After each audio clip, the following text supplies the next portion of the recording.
నమస్తే.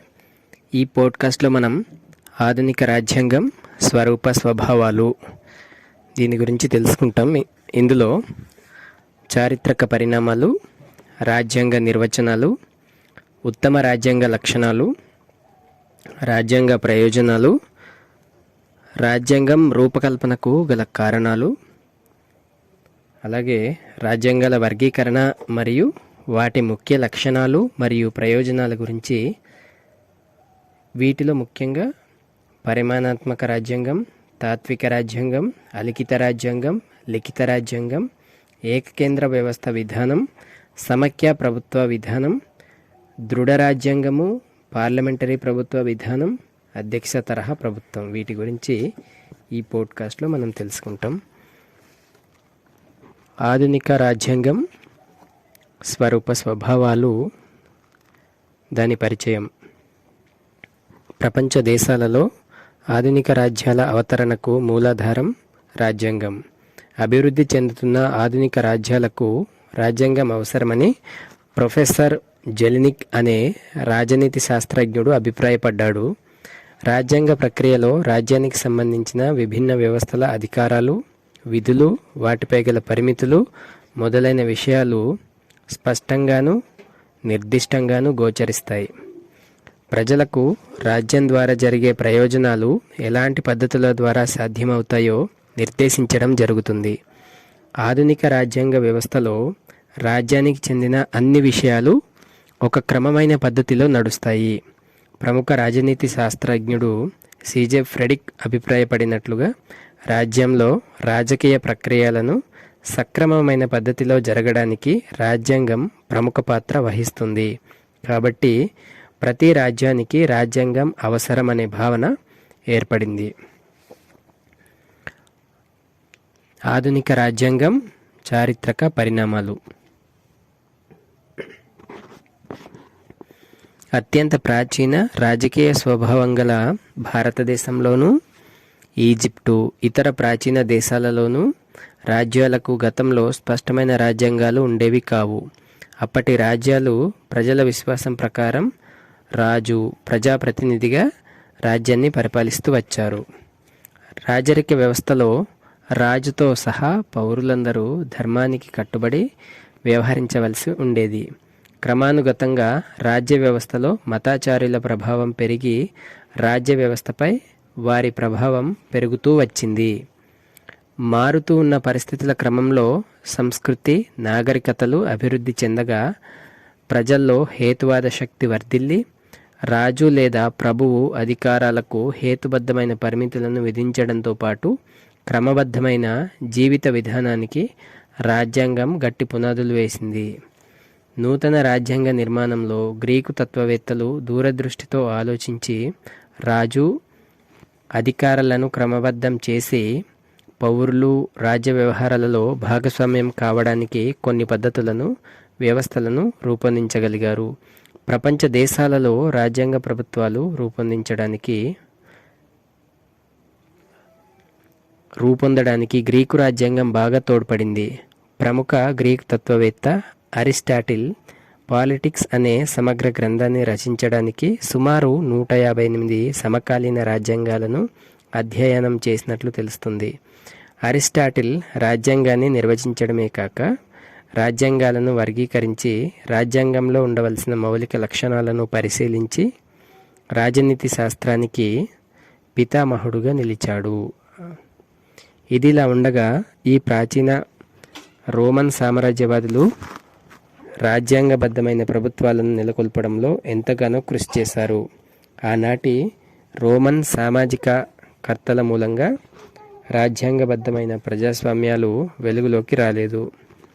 రోమన్ రిపబ్లిక్లో రాజ్యాంగ మూల శాసనానికి సాధారణ శాసనానికి తేడాను గుర్తించినప్పటికీ రాజ్యాంగం మూల శాసనం దాని ఔన్నత్యాన్ని గుర్తించలేకపోయారు.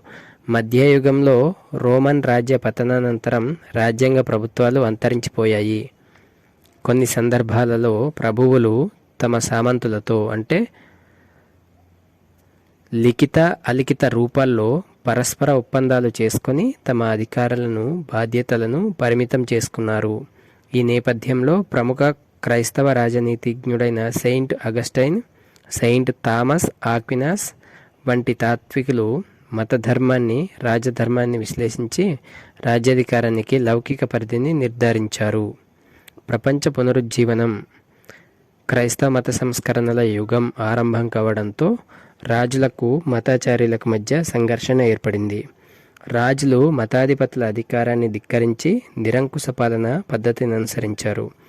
పరిపాలకులు తమ ఇష్టాలకు వ్యతిరేకతను సహించలేకపోయారు. ప్రభుత్వ వ్యవహారాల నిర్వహణలో నియమ నిబంధనలను సహించక రాజుగారి ఇష్టమే శాసనంగా చలామణి అయిన రోజులు అవి. కానీ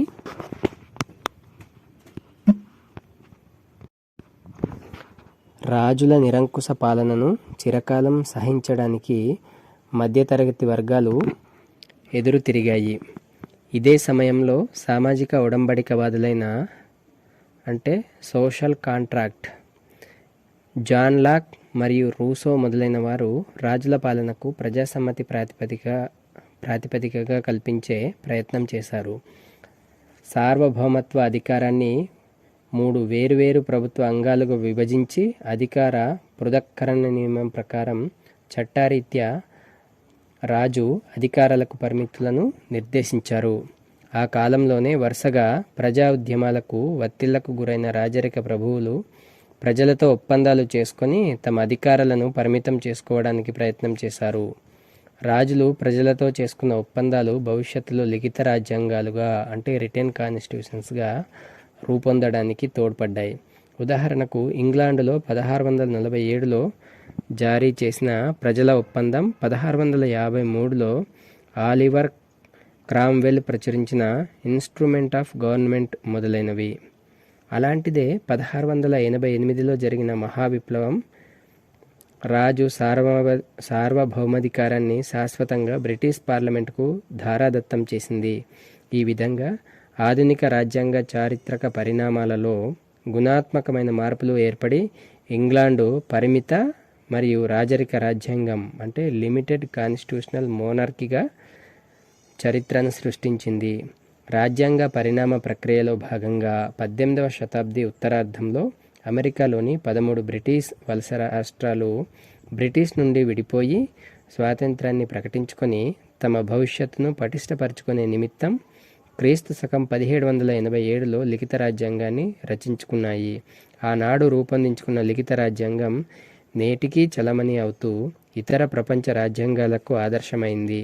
క్రీస్తు శకం 1789లో స్వేచ్ఛ, సమానత్వం, సోదరభావం అనే నినాదాలతో ఫ్రెంచ్ విప్లవం విజయవంతమైన ఈ విధానాలను ఆచరణ సాధ్యం చేసే నిమిత్తమై ఫ్రాన్స్ దేశం లిఖిత రాజ్యాంగ శాసన పద్ధతిని అవలంబించింది. ఈ విధంగా ప్రజాస్వామిక ప్రభుత్వ విధానాన్ని అనుసరించిన ప్రతి రాజ్యం అమెరికా, ఫ్రాన్స్ ఒరవడిలో స్వతంత్ర రాజ్యాంగాలను రచించుకొని రాజ్యాంగ శాసనబద్ధ ప్రజాస్వామ్యాలుగా చలామణి కావడం పరిపాటి అయింది. గతంలో రాజ్యాంగ చారిత్రక పరిణామాల నేపథ్యంలో రాజనీతి శాస్త్రం సాంఘిక శాస్త్రంలో రాజ్యాంగం ఏమిటి, దానివల్ల జరిగే ప్రయోజనాలేమి, ఇతర రాజ్యాంగ లక్షణాలు ఏవి, రాజ్యాంగాలు ఎన్ని రకాలు, దేశ కాలమాన పరిస్థితులు, మార్పులు ఏ విధమైన ప్రక్రియ ద్వారా జరుగుతాయో మొదలైన అంశాలు చర్చించదగ్గ విషయాలని చెప్పవచ్చు. రాజ్యాంగ నిర్వచనాలు. అనేక మంది రాజనీతి శాస్త్రజ్ఞులు మరియు పండితులు, తాత్వికవేత్తలు రాజ్యాంగాన్ని పలు విధాలుగా నిర్వచించారు. కొన్ని నిర్వచనాలు ఇలా ఉన్నాయి. గ్రీక్ శాస్త్రవేత్త అరిస్టాటిల్ అభిప్రాయంలో రాజ్యంలో అంతర్భాగమైన పౌరుల అనూహ్య సంబంధాన్ని నిర్ధారించే పద్ధతే రాజ్యాంగం. బ్రిటిష్ శాస్త్రవేత్త అయినటువంటి లార్డ్ బ్రైస్ నిర్వచనం ప్రకారం ప్రభుత్వ స్వరూపాన్ని, అది పనిచేసే విధానాన్ని తెలిపే నిర్దిష్ట నియమాల సముదాయమే రాజ్యాంగం. హెర్మన్ పైనర్ అభిప్రాయం ప్రకారం మౌలిక రాజకీయ సంస్థల స్వరూపాన్ని తెలిపే విధానమే రాజ్యాంగం. మరొక రాజనీతి శాస్త్రజ్ఞుడు లెవిస్ నిర్వచనం ప్రకారం సార్వభౌమాధికారం ప్రజలకు చెందే విధంగా దాని ఏర్పాటును దాని పంపిణీని తెలిపే ప్రభుత్వ రూపాన్ని వివరించడమే రాజ్యాంగం. ఉల్సే అభిప్రాయం ప్రకారం ప్రభుత్వ అధికారాలను, పాలితులైన వారి హక్కులను వివరిస్తూ ఆ రెండింటి పరస్పర సంబంధాన్ని సర్దుబాటు చేసే నియమాల సముదాయమే రాజ్యాంగం. ప్రొఫెసర్ లికాక్ను అనుసరించి రాజ్యాంగం అంటే ప్రభుత్వ రూపం.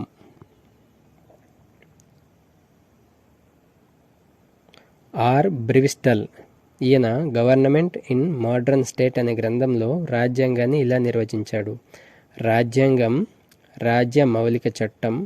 ఇది ప్రభుత్వ స్వరూపాన్నే కాక అది పనిచేయవలసిన విధానాన్ని కూడా స్థూలంగా తెలియజేస్తుంది.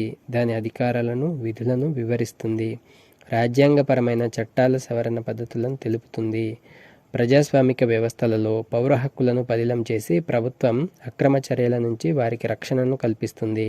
అది లిఖిత రూపంలో ఉండినా లేకపోయినా రాజ్యానికి చెందిన సంస్థలు పనిచేసే పద్ధతులకు ముఖ్య ఆధారమవుతుంది.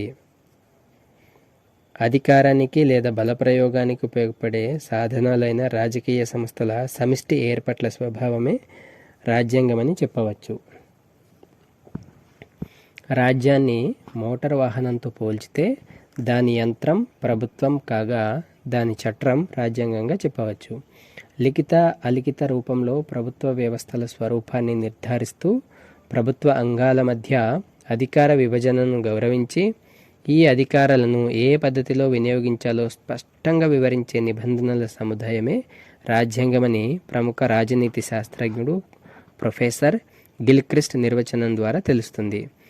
ఆధునిక రాజ్యాంగాలకు సంబంధించిన నిర్వచనాలను బట్టి రాజ్యాంగం ముఖ్య లక్షణాలను లేదా స్వభావాన్ని ఈ కింది విధంగా పేర్కొనవచ్చు.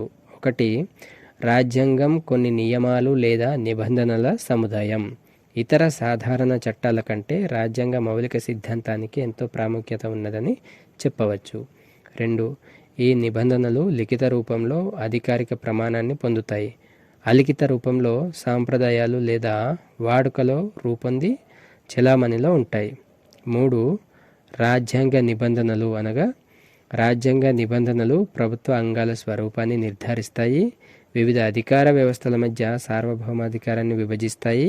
రాజ్యాంగాన్ని సవరించే పద్ధతిని నిర్దేశిస్తాయి. పౌరులకు ప్రభుత్వానికి దాని వివిధ అంగాల మధ్య ఉండవలసిన పరస్పర సంబంధాన్ని వ్యక్తం చేస్తాయి. 4. రాజ్యాంగంలో ఈ దిగువ పేర్కొన్న అంశాలను చర్చించాలి. అందులో రాజ్యాంగానికి ఒక ప్రవేశిక అంటే ప్రియాంబుల్ అంటూ ఉంటుంది. దానిలో రాజ్యాంగ ఆదర్శం, లక్షణాలను పేర్కొనడం జరుగుతుంది. ప్రభుత్వ వ్యవస్థల నిర్మాణాన్ని వివరించాలి. వివిధ స్థాయిలలో ప్రభుత్వ వ్యవస్థల అధికారాలు, వాటి పరిమితులు స్పష్టమవుతాయి.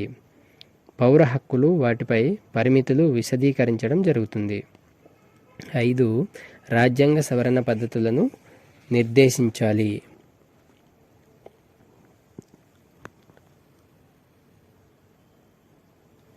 ఉత్తమ రాజ్యాంగం లక్షణాలు.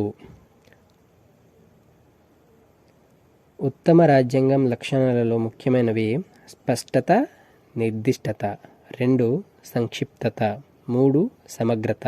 4. ప్రాథమిక హక్కుల ప్రాధాన్యత. 5. నిర్దేశక నియమాలు. 6. స్వతంత్ర న్యాయ వ్యవస్థ. 7. ప్రజాసమ్మతి. ఆధునిక రాజ్యాంగంలో మారుతున్న పరిస్థితుల దృష్ట్యా కొన్ని నూతన లక్షణాలను పొందుపరచడం జరిగింది. ప్రపంచవ్యాప్తంగా రాజ్యాంగ రచనలు ఆచరణ సాధ్యంగా ఉన్నప్పుడే వాటిని ప్రజలు గౌరవిస్తారు. రాజ్యాంగం ఉత్తమమైందని చెప్పడానికి దానికి ఈ దిగువ పేర్కొన్న లక్షణాలు ఉండాలి. 1. స్పష్టత, నిర్దిష్టత. రాజ్యాంగ నిబంధనలు సరళమైన భాషలో ఉండాలి. వాటి అర్థం స్పష్టంగా, నిర్దిష్టంగా స్ఫురించే రీతిలో ఉండాలి.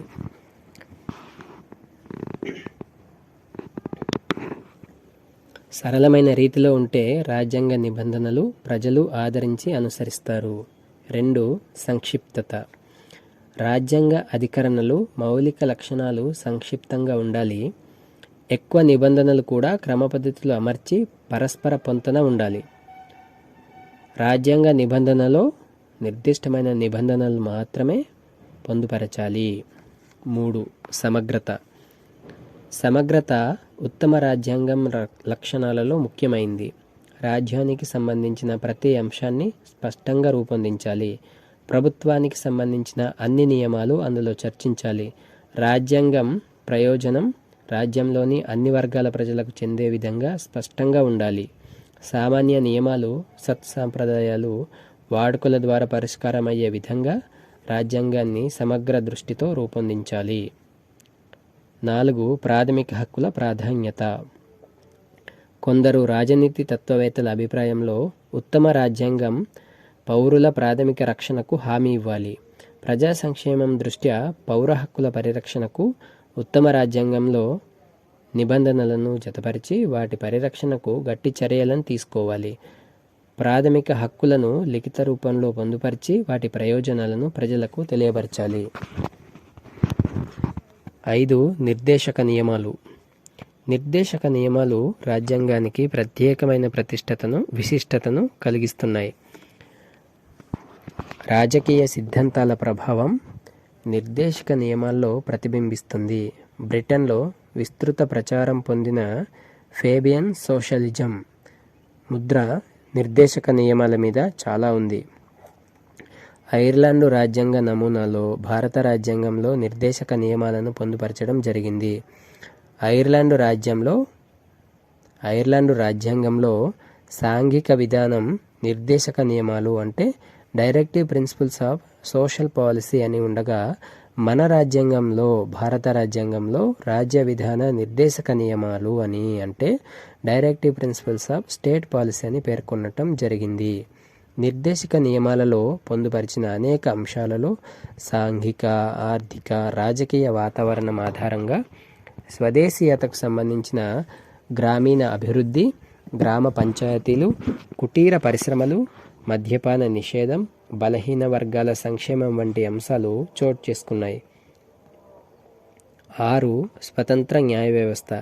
రాజ్యాంగం ముఖ్య లక్షణాలలో ఏకీకృత స్వతంత్ర న్యాయ వ్యవస్థకు ఎంతో ప్రాధాన్యత లభించింది. న్యాయ వ్యవస్థ కార్యనిర్వహణ, శాసన నిర్మాణ శాఖల నుంచి స్వతంత్రమైనది. కాబట్టి రాజ్యాంగంలో న్యాయ వ్యవస్థ స్వతంత్ర ప్రతిపత్తిని కాపాడడానికి రాజ్యాంగంలో తగిన ఏర్పాట్లు చేయాలి. 7. ప్రజాస్వామ్యత. ఉత్తమ రాజ్యాంగానికి ప్రజాసమ్మతే మూలాధారం. ప్రజలపై బలవంతంగా రుద్దిన రాజ్యాంగం ప్రతిఘటనకు దారితీస్తుంది. ప్రజల సమ్మతితోనే ప్రజా సంక్షేమానికి సంబంధించిన మౌలిక నిబంధనలను రాజ్యాంగంలో పొందుపరచాలి. రాజ్యాంగానికి ప్రజాసమ్మతి అత్యంత ప్రధానమైనదని చెప్పవచ్చు. రాజ్యాంగము మరియు దాని యొక్క ప్రయోజనాలు ఈ కింది విధంగా ఉంటాయి. రాజ్యానికి ఉండటం వల్ల ఈ దిగువ ప్రయోజనాలు మనం చూడవచ్చు. 1. మౌలిక శాసనం రాజ్యాంగం కావడం వల్ల ప్రభుత్వ అధికారాల నిర్వహణ సక్రమమైన పద్ధతిలో జరగడానికి వీలవుతుంది. అధికార వ్యవస్థలు తమ ఇష్టం వచ్చిన రీతిగా వ్యవహరించజాలవు. 2. పౌర హక్కులు రాజ్యాంగబద్ధం చేయడం వల్ల ప్రభుత్వ అధికారాలకు పరిమితులు ఏర్పడి నియంతృత్వ పోకడలు నివారించడం జరుగుతుంది. 3. ప్రభుత్వాలు మారినప్పటికీ రాజ్యాంగం మారదు. అది వర్తమాన తరానికే గాక భావితరాలకు కూడా ఉపకరిస్తుంది. రాజ్యాంగానికి చిరస్థాయి విలువ ఉంటుంది. ప్రభుత్వ యంత్రాంగం ఎవరి చేతిలో ఉన్నప్పటికీ అధికార నిర్వహణ నిబంధనల ప్రకారం జరగవలసి ఉంటుంది. ఈ కారణం వల్ల శాసన ఔన్నత్యం సుస్పష్టమవుతుంది. వ్యక్తి ప్రాబల్యానికి ఆస్కారం ఉండక రాజ్య సుస్థిరతకు రాజ్యాంగం దోహదపడుతుంది. రాజ్యాంగం రూపకల్పనకు గల కారణాలు. ఆధునిక రాజ్యాంగం రూపొందడానికి బలమైన కారణాలు లేకపోలేదు. ప్రజల జీవిత విధానాలు, ఆర్థిక స్థితిగతులు, సామాజిక ధోరణులు, బలప్రయోగం, హింసావాదం రాజ్యాంగం రూపొందడానికి దారితీస్తాయి. రాజ్యాంగం రూపొందడానికి ఈ దిగువ పేర్కొన్న కారణాలు తోడ్పడతాయి. 1.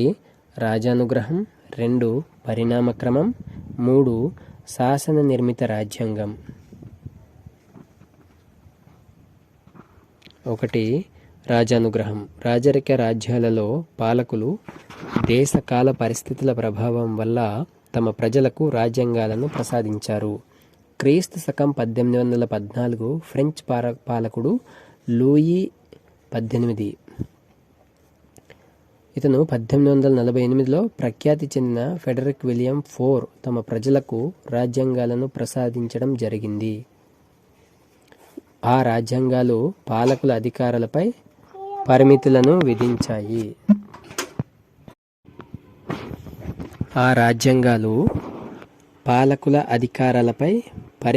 విధించాయి. కాలానుగుణంగా ఆ పాలకులు మారిపోవడంతో ఆ రాజ్యాంగాలు కూడా మార్పుకు గురయ్యాయి లేదా రద్దయిపోయాయి. ప్రజా సార్వభౌమత్వం పట్ల విశ్వాసం గలవారు రాజుల దయాదాక్షిణ్యాల మూలంగా చలామణిలో ఉండిన రాజ్యాంగాలను తిరస్కరించారు.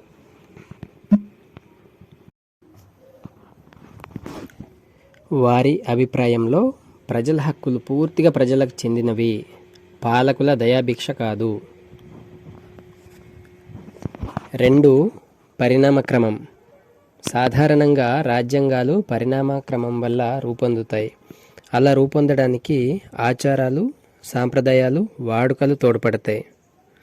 ఈ విధంగా ఏర్పడే రాజ్యాంగం అలిఖిత రూపంలో ఉంటుంది. దీనికి చక్కని ఉదాహరణ బ్రిటిష్ రాజ్యాంగం. 3. శాసన నిర్మిత రాజ్యాంగం. ప్రజాస్వామ్య పద్ధతిలో ప్రజల ద్వారా ఎన్నికైన ప్రతినిధుల మహాసభ లేదా ప్రత్యేకంగా ఏర్పాటైన రాజ్యాంగ పరిషత్తు గాని రాజ్యాంగానికి రూపకల్పన చేయవచ్చు. ఉదాహరణకు రాజ్యం కొత్తగా ఏర్పాటు కావడం 1947లో భారతదేశం, పాకిస్తాన్ స్వతంత్ర రాజ్యాలుగా ఆవిర్భవించడం, తద్వారా నూతన రాజ్యాంగ పరిషత్తును ఏర్పరచుకొని రాజ్యాంగాలను రూపొందించుకోవడం జరిగింది. ప్రస్తుతం నమీబియా స్వతంత్ర రాజ్యాంగ గుర్తింపు పొందడంలో రాజ్యాంగ పరిషత్తు ఏర్పడి ఆ దేశంలో నూతన రాజ్యాంగం ఆచరణలోకి వచ్చింది. అదేవిధంగా దక్షిణాఫ్రికా, నేపాల్ మరియు దక్షిణ సూడాన్ కూడా ఈ మధ్యకాలంలో తమ రాజ్యాంగాలను రూపొందించుకున్నాయి. రాజ్యంలో ఆంతరంగిక విప్లవంలో భాగంగా నూతన పరిస్థితులు ఏర్పడి నూతన రాజ్యాంగం రూపొందించుకోవాల్సిన అవసరం ఏర్పడవచ్చు. ఉదాహరణ, ఇటీవల 1990వ దశకంలో సోవియట్ యూనియన్లో గోర్బాచేవ్ ప్రవేశపెట్టిన గ్లాస్నాస్ట్ పెరెస్ట్రోయికాల మూలంగా సాంఘిక, ఆర్థిక, రాజకీయ, సాంస్కృతిక పరంగా మారిన పరిస్థితుల దృష్ట్యా సరికొత్త రాజ్యాంగాన్ని రూపొందించుకోవడం జరిగింది. ఇటీవల నేపాల్లో జరుగుతున్న రాజ్యాంగ మార్పులు కూడా ఈ కోవలోకి వస్తాయి. అమలులో ఉన్న రాజ్యాంగం నిరుపయోగం కాగా సరికొత్త రాజ్యాంగం ఆవశ్యకత ఏర్పడవచ్చు. క్రీస్తు శకం 1789లో జరిగిన ఫ్రెంచ్ విప్లవం తర్వాత ఫ్రాన్స్ దేశం 5 రాజ్యాంగాలను నేటి వరకు రూపొందించుకుంది. 1958వ సంవత్సరంలో రూపొందిన 5వ ఫ్రెంచ్ రిపబ్లిక్ రాజ్యాంగం ప్రస్తుతం చలామణిలో ఉంది. సోవియట్ రష్యాలో 1911 నాటి లెనిన్ రాజ్యాంగం, తర్వాత 1936లో స్టాలిన్ రాజ్యాంగం, 1977 బ్రెజ్నెవ్ రాజ్యాంగం అమల్లోకి వచ్చాయి. రాజ్యాంగ మహాసభ ప్రజాస్వామ్యంలో అధిక సంఖ్యాకులకు ప్రాధాన్యత వహిస్తుంది. 1945లో రెండవ ప్రపంచ యుద్ధానంతరం స్వాతంత్ర్యం పొందిన రాజ్యాలు ప్రజాప్రాతినిధ్య ప్రాతిపదికపై రాజ్యాంగ పరిషత్తును ఏర్పాటు చేసుకొని రాజ్యాంగాలను రూపొందించుకున్నాయి. అయితే నేటికి సుమారు 230 సంవత్సరాలకు ముందు రూపొందిన అమెరికా సంయుక్త రాష్ట్రాలు అంటే USA ఈ పద్ధతిలో రూపొందలేదు. 1787లో ఏర్పాటైన ఫిలడెల్ఫియా కన్వెన్షన్లో కేవలం 13 పూర్వపు వసతులకు మాత్రమే ప్రాతినిధ్యం ఉంది. ఈ కన్వెన్షన్ రూపొందించిన రాజ్యాంగాన్ని సమాఖ్యగా సభ్యత్వం పొందిన రాష్ట్రాలు ఆమోదించడంతో అది ప్రామాణికతను పొందింది. భారతదేశంలోని ప్రస్తుతం అమలులో ఉన్న సర్వసత్తాక ప్రజాస్వామిక రిపబ్లిక్ రాజ్యాంగం ఒక విధంగా చారిత్రక పరిణామ ఫలితంగా రూపొందింది. 1858లో విక్టోరియా మహారాణి ప్రకటన తరువాత భారత కౌన్సిల్ల చట్టం 1861, 1892, 1909, 1919 మరియు భారత ప్రభుత్వ చట్టం 1935 చారిత్రక పరిణామంలో చలామణి అయ్యాయి. ప్రస్తుతం అమలులో ఉన్న రాజ్యాంగాన్ని రాజ్యాంగం పరిషత్తుతో రూపొందించడం జరిగింది. కొన్ని రాజ్యాలలో చరిత్రాత్మకమైన విప్లవం వల్ల కొత్త రాజ్యాంగం రూపొందించే అవకాశాలు గోచరిస్తున్నాయి. ఉదాహరణ 1918లో లెనిన్ నాయకత్వంలో బోల్షివిక్ విప్లవం విజయానంతరం లెనిన్ సిద్ధాంతాల ప్రాతిపదికగా జార్జ్ చక్రవర్తి కాలంలో అమలులో ఉన్న రాజ్యాంగ పద్ధతులతో ఏమాత్రం సంబంధం లేని కొత్త రాజ్యాంగాన్ని రచించుకోవడం జరిగింది. ఇదే మాదిరిగా చైనాలో మావో సేటుంగ్ నేతృత్వంలో పీపుల్స్ రిపబ్లిక్ ఆఫ్ చైనా 1948లో అవతరించి కమ్యూనిస్ట్ సిద్ధాంత ప్రాతిపదికపై గతంలో ఏమాత్రం సంబంధం లేని రాజ్యాంగం రచించుకోవడం జరిగింది. రాజ్యాంగాల వర్గీకరణ. ఆధునిక రాజ్యాంగాలను ఎంతోమంది శాస్త్రజ్ఞులు అనేక రకాలుగా వర్గీకరించారు. ఈ వర్గీకరణ రాజ్యాంగాల మౌలిక స్వభావాన్ని బట్టి రూపొందినాయి. ఈ కింది ముఖ్యమైన వర్గీకరణలను మనము పరిశీలించడం జరిగింది. 1 పరిమాణాత్మక రాజ్యాంగం, 2 తాత్విక రాజ్యాంగం, 3 అలిఖిత రాజ్యాంగం, 4 లిఖిత రాజ్యాంగం, 5 అదృఢ, 6 దృఢ రాజ్యాంగం, 7 అధ్యక్ష, 8 పార్లమెంటరీ, 9 ఏకకేంద్ర, 10 సమాఖ్య. 1 పరిమాణాత్మక రాజ్యాంగం. పరిమాణాత్మక రాజ్యాంగం అంటే చరిత్రగతిలో సాంఘిక రాజకీయ సంఘటనల ప్రభావం వల్ల రూపొందిన రాజ్యాంగం. ఇటువంటి రాజ్యాంగానికి సరి అయిన ఉదాహరణ బ్రిటిష్ రాజ్యాంగం. క్రీస్తు శకం 1215లో జాన్ చక్రవర్తి రూపొందించిన మాగ్నా కార్టాతో మొదలైన ఆచారాలు, సాంప్రదాయాలు, వాడుకలు, పార్లమెంటు రూపొందించిన చట్టాలు మొదలైనవి చేరి బ్రిటిష్ రాజ్యాంగం నిత్యనూతనంగా గోచరిస్తుంది. తాత్విక రాజ్యాంగం. వాస్తవికత కంటే తాత్విక ఆదర్శాలకే ప్రాముఖ్యత గల రాజ్యాంగాలను తాత్విక రాజ్యాంగమని అంటాం. ప్రాచీన గ్రీకు తత్వవేత్తలైన ప్లాటో, అరిస్టాటిల్, ఇతర తాత్వికులైన థామస్ హెరింగ్టన్ మొదలైన వారు తమ రచనలలో వివరించిన రాజ్యాంగాలను పేర్కొనవచ్చు. భారత రాజ్యాంగంలో కూడా తాత్విక ప్రాబల్యాన్ని గమనించవచ్చు. అలిఖిత రాజ్యాంగం.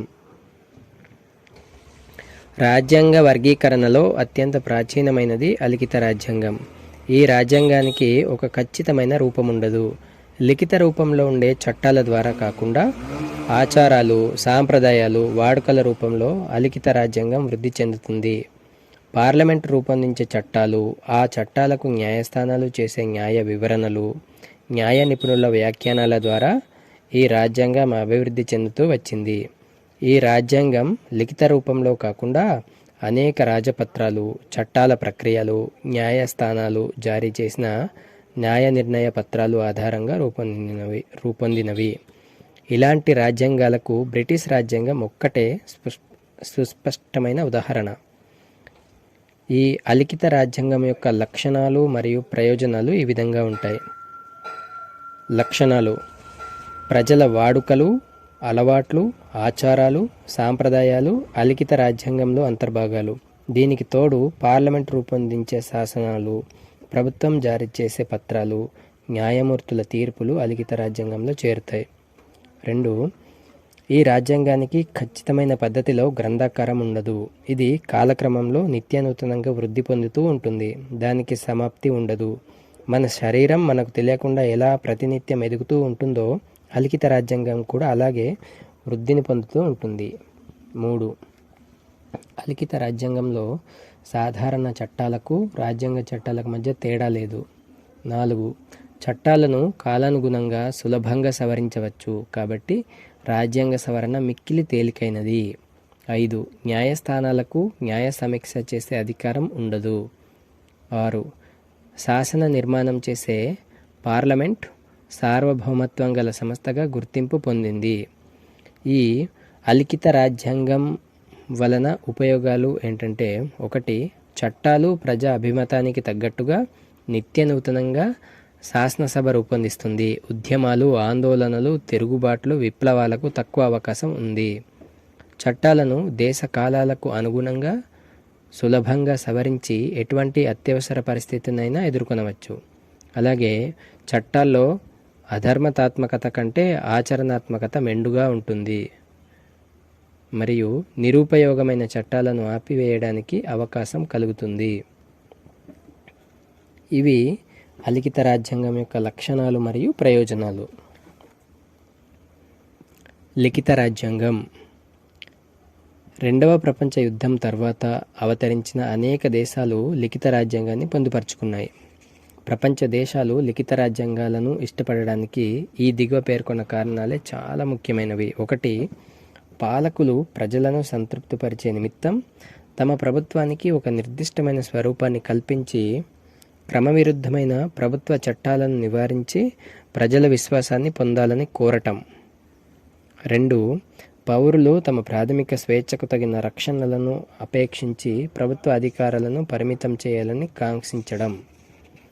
3, ఒక కొత్తదైన రాజకీయ సామాజిక వ్యవస్థ ఏర్పాటు చేసుకోవాలని అనుకునేవారు ప్రభుత్వ స్వరూపాన్ని, దాని విధానాలను నిర్ధారించడానికి సమగ్రతను, శాశ్వతత్వాన్ని చేకూర్చాలని ప్రయత్నించాలి.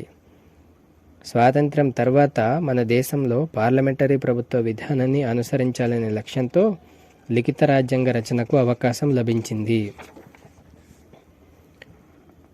4, వివిధ సామాజిక వర్గాలకు చెందినవారు పరిస్థితుల ప్రభావం వల్ల సమైక్య శక్తిగా రూపొందగోరి తమ తమ ప్రత్యేక హక్కులను, ప్రయోజనాలను పరిరక్షించుకోవడానికి పరస్పర ఆమోదయోగ్యమైన నిర్ణయానికి రావడం జరుగుతుంది. ఉదాహరణ, 13వ అమెరికా రాష్ట్రాలు పరస్పర రక్షణ నిమిత్తమై ఒప్పందం చేసుకొని సమైక్య రాజ్యాంగంగా రాసుకున్నారు. లిఖిత రాజ్యాంగం యొక్క ముఖ్య లక్షణాలు. 1, రాజ్యాంగం సర్వోన్నత శాసనం. 2, ప్రభుత్వాంగాల అధికారాలు, వాటిపై గల పరిమితులు స్పష్టంగా పేర్కొనడం జరుగుతుంది. 3, లిఖిత రాజ్యాంగం పౌరుల ప్రాథమిక హక్కులను రాజ్యాంగబద్ధంగా కలుగజేస్తుంది. 4, రాజ్యాంగ చట్టపరమైన వివాదాలను పరిష్కరించుకోవడానికి సర్వోన్నత న్యాయ వ్యవస్థ ఉంటుంది. 5, రాజ్యాంగాన్ని సవరించడానికి చట్టబద్ధమైన రీతిలో తగిన ఏర్పాటు ఉంటుంది. లిఖిత రాజ్యాంగం యొక్క ప్రయోజనాలు. 1, లిఖిత రాజ్యాంగంలో రాజ్యానికి సంబంధించిన సమస్త విషయాలు విస్పష్టంగా తమ పద్ధతిలో వివరించడం జరుగుతుంది. సామాన్య పౌరులు సైతం ఈ నిబంధనలను చదివి అర్థం చేసుకోగలుగుతారు. బాధ్యత గల పౌరుడిగా రాజ్యం పట్ల తన విధులను నెరవేర్చుకోగలుగుతాడు. 2, రాజ్యాంగం సర్వోన్నత శాసనంగా చిరకాలం కొనసాగుతుంది. ప్రభుత్వాలు ఎన్ని మారినా రాజ్యాంగం సాధారణంగా మారదు. రాజ్యాంగాన్ని సవరించడానికి చట్టబద్ధమైన పద్ధతి ప్రత్యేకంగా ఉండటం వల్ల ఎవరు అధికారంలోకి వచ్చినా రాజ్యాంగాన్ని తమ ఇష్టం వచ్చినట్లు సవరించడం సాధ్యం కాదు. ఈ విధమైన ఏర్పాటు రాజ్య సమష్టి అవతరణకు దోహదం చేస్తుంది. 3, లిఖిత రాజ్యాంగంలో పౌరుల ప్రాథమిక హక్కులకు చట్టరీత్యా తక్షణ రక్షణ ఏర్పడుతుంది. అలాంటి రక్షణ మూలంగా రాజ్యం పౌరుల స్వేచ్ఛలో అనవసర జోక్యం చేసుకోదు. ప్రభుత్వం జారీ చేసిన చట్టాల మూలంగా కానీ, అధికారుల చర్యల కారణంగా కానీ పౌర హక్కులకు భంగం కలిగినట్లయితే న్యాయస్థానం ద్వారా రక్షణ పొందవచ్చు. 4, రాజ్యాంగం లిఖిత రూపంలో ఉండటం వల్ల, అది సర్వోన్నత శాసనం కావడం వల్ల రాజ్యాధినేత మొదలుకొని సామాన్య పౌరుడి వరకు నిబద్ధత కలిగి వ్యవహరించవలసి వస్తుంది. ప్రభుత్వాంగాలు కూడా రాజ్యాంగం పట్ల నిర్దేశించిన పరిధిలో పనిచేయవలసి ఉంటుంది. దీని మూలంగా నియంతృత్వాన్ని నివారించే అవకాశం ఉంటుంది. లిఖిత రాజ్యాంగం ప్రజాస్వామ్య మనుగడకు శ్రీరామ రక్ష అవుతుంది.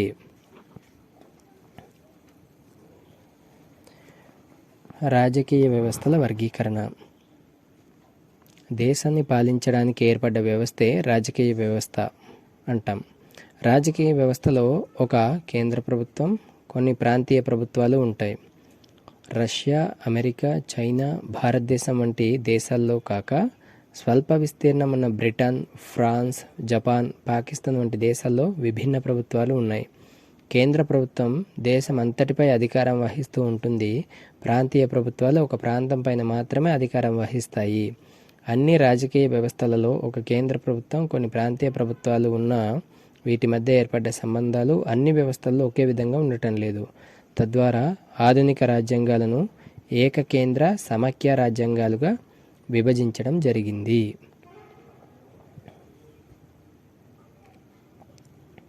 ఏకకేంద్ర వ్యవస్థ విధానం అంటే యూనిటరీ సిస్టమ్. ఏకకేంద్ర వ్యవస్థలో ప్రాంతీయ ప్రభుత్వాలు పూర్తిగా కేంద్ర ప్రభుత్వానికి లోబడి ఉంటాయి. దేశంలో ఎన్ని ప్రాంతాలు ఉండవలసింది, వాటి హద్దులు ఎలా ఉండాలి, వాటిపై అధికారం వహించిన ప్రభుత్వాలు ఏ విధమైనదిగా ఉండాలి, ఈ ప్రభుత్వాలకు ఏ విధమైన అధికారాలు ఉండాలి అని నిర్ణయించే హక్కు ఒక కేంద్ర ప్రభుత్వానికి మాత్రమే ఉంటుంది. కేంద్ర ప్రభుత్వం సంపూర్ణ సార్వభౌమత్వం కలిగి ఒక రాజకీయ ప్రక్రియ. ప్రాంతీయ ప్రభుత్వాలు ఏకకేంద్ర ప్రభుత్వంపై ఆధారపడి అభివృద్ధిని సాధిస్తాయి. ప్రపంచంలో ప్రస్తుతం సంపూర్ణ సార్వభౌమత్వాన్ని అనుభవిస్తూ స్వతంత్రంగా ఉండే సుమారు 140 దేశాల్లో 120 దేశాలు ఏకకేంద్ర వ్యవస్థ పరిపాలన కింద ఉన్నాయి. యూరప్ ఖండంలోని బ్రిటన్, ఫ్రాన్స్, ఇటలీ, ఆసియాలోని జపాన్, ఇండోనేషియా, థాయిలాండ్, పాకిస్తాన్, దక్షిణ అమెరికా, ఆఫ్రికా దేశాల్లో ఏకకేంద్ర ప్రభుత్వాలు చలామణిలో ఉన్నాయి. ఒకప్పుడు పైన పేర్కొన్న దేశాల్లో అనేక చిన్న రాజ్యాలు అవతరించి వాటిలో ఒక బలమైన దేశం బలహీనమైన దేశంపై బలప్రయోగం ద్వారా వశపరుచుకొని తమ అధికారాన్ని విస్తృతపరచుకోగలిగాయి. దీనివల్ల ఏకకేంద్ర వ్యవస్థ ఏర్పడడానికి బలప్రయోగం ప్రధాన సాధనమని చెప్పవచ్చు. ఈ విధంగా విజయాన్ని సాధించిన రాజ్యం తమ ఆధీనంలోకి వచ్చిన ప్రాంతాల్లో తమకు పూర్తిగా లోబడ్డ ప్రభుత్వాలను నెలకొల్పడం సహజం. ప్రభుత్వాలను అధికార కేంద్రం ప్రాతిపదికపై పరిశీలిస్తే 2 రకాలని పేర్కొనవచ్చు. 1 ఏకకేంద్ర ప్రభుత్వం, 2 సమాఖ్య ప్రభుత్వం. ఏకకేంద్ర ప్రభుత్వం అనే పదంలోనే ఒకే ఒక్క కేంద్రం గల ప్రభుత్వం అని స్పష్టమవుతుంది.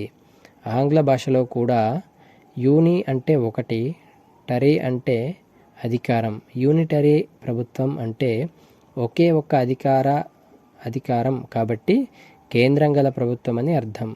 ఒక దేశంలో అధికారమంతా ఒకే ఒక్క చోట కేంద్రీకృతం అయి ఉండే ప్రభుత్వ పద్ధతి అని చెప్పవచ్చు. ఈ రకమైన ప్రభుత్వ పద్ధతిని రాజనీతి శాస్త్ర పండితులు పలు రకాలుగా నిర్వచించారు. 1 డైసీ అనే రాజనీతి శాస్త్రజ్ఞుని అభిప్రాయంలో అలవాటుగా సర్వోన్నత శాసనాధికారాన్ని ఒకే ఒక్క కేంద్ర శక్తి నిర్వహిస్తే అది ఏకకేంద్ర ప్రభుత్వం అవుతుంది. అలాగే ప్రొఫెసర్ గార్నర్ అభిప్రాయంలో ఏకకేంద్ర ప్రభుత్వం అంటే రాజ్యాంగ చట్టం ఒకే ఒక్క కేంద్ర వ్యవస్థకు లేదా వ్యవస్థలకు ప్రభుత్వ అధికారాలను దత్తం చేయగా స్థానిక ప్రభుత్వాలు, ప్రాంతీయ ప్రభుత్వాలు తమ అధికారాలను స్వతంత్ర ప్రతిపత్తిగానే కేంద్రం ద్వారా పొందుతాయి. అలాగే ప్రముఖ శాస్త్రజ్ఞుడు విల్లోభి నిర్వచనం ప్రకారం అన్ని ప్రభుత్వ అధికారాలు ఒకే ఒక్క కేంద్ర ప్రభుత్వానికి చెందగా అది ఇష్టానుసారం ప్రాంతాల మధ్య అధికారాలు పంపించేయగలిగే పద్ధతి ఏకకేంద్ర పద్ధతి అవుతుంది. అలాగే ప్రొఫెసర్ హెచ్ఆర్ ఫైనర్ అభిప్రాయంలో మొత్తం అధికారాలు ఒకే ఒక వ్యవస్థలో కేంద్రీకృతమై ఉండగా సర్వశక్తివంతమైన దాని సంకల్పం సాధనాలు దేశవ్యాప్తంగా చట్టరీత్యా చలామణి అయినట్లయితే అది ఏకకేంద్ర ప్రభుత్వంగా గుర్తించడం జరుగుతుంది. పై నిర్వచనాలను ఆధారం చేసుకొని ఏకకేంద్ర ప్రభుత్వ ముఖ్య లక్షణాలను ఈ దిగువ పేర్కొనవచ్చు. ఏకకేంద్ర వ్యవస్థ యొక్క ముఖ్య లక్షణాలు: